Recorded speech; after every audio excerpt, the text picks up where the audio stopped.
Bonjour à tous, je vais vous partager dans cette vidéo la méthode que j'ai trouvée la plus économique pour pouvoir réduire mon budget courses. Alors on va établir d'abord la liste de ce que l'on a dans nos placards. Alors on va regarder tout ce qui est conserve et on va donc noter tout ce que l'on a sur un papier. On n'oublie pas de noter également tout ce qui est crème végétale ou yaourts végétaux que l'on peut avoir comme ça dans ce genre de tiroir ou de placard. Ensuite, on va faire de même pour tout ce qui est aliments secs, donc les céréales, le riz, la semoule, mais également aussi les légumineuses telles que les lentilles, les pois cassés ou autres. On va aussi noter tout ce qui est noix de cajou, graines de tournesol et les autres aliments secs. Acheter un maximum d'aliments en vrac permet une grande économie sur le budget courses. Ensuite, on va passer aux légumes. On va noter ce qu'il nous reste en pommes de terre, en oignons, en d'autres légumes tels que poireaux, etc. On va également noter ce qu'il nous reste en fruits. Puis on va passer au congélateur, on note ce qu'il y a dedans. Et également, on va rajouter ce qu'il y a dans le frigo. Je ne l'ai pas filmé, mais n'oubliez pas ce qu'il reste aussi dans votre frigo. Une fois qu'on a regardé tout cela, on a une liste de tout ce qu'il nous reste dans nos placards, frigos et autres. Pour ma part, je vais m'inspirer du menu de la semaine précédente pour établir celui de cette semaine.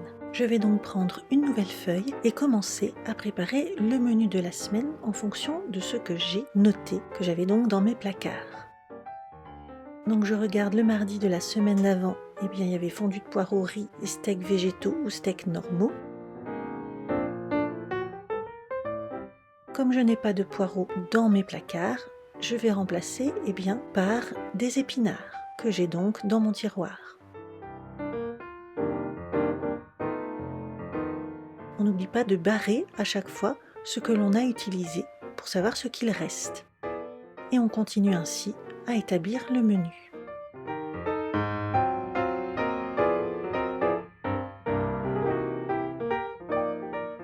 On va prendre un autre papier pour établir la liste de ce que l'on n'a pas et que l'on va devoir donc acheter. Là par exemple, ce sont les steaks normaux et les steaks végétaux. Lorsque l'on voit qu'on n'a pas assez de certains ingrédients, par exemple ici il me reste 2 œufs, je sais que j'en aurai besoin plus, on barre ce que l'on a dans le placard et on rajoute la quantité qu'on va devoir acheter, donc là je n'en aurai besoin que 6.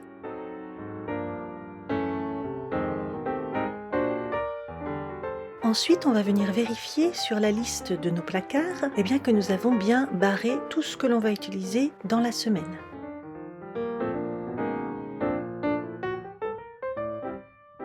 Ensuite, on va venir vérifier sur la liste de courses que nous n'avons rien oublié de noter pour faire nos courses de la semaine. On va également rajouter ce qui ne fait pas partie de la cuisine, tel que du papier toilette, des allumettes ou d'autres choses dont on aura besoin. Ensuite, moi, pour avoir déjà une idée du prix que vont me coûter mes courses, j'ai un petit carnet dans lequel je note tous les prix des choses que j'achète régulièrement. Donc en notant par rapport au magasin bio ou grande surface ou autre. Et donc là, une fois que j'ai la liste, je vais faire mon budget prévisionnel où je vais chercher dans mon petit carnet le prix de chaque article et je vais ensuite les additionner pour avoir une idée du prix total de mes courses.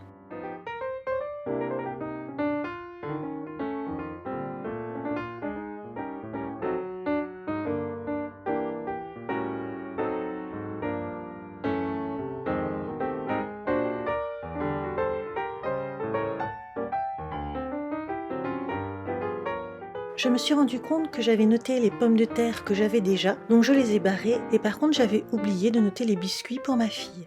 Une fois que cela est corrigé, j'ai pu avoir le montant donc du prix de mes courses au magasin bio, à la grande surface, en boucherie et en petite épicerie.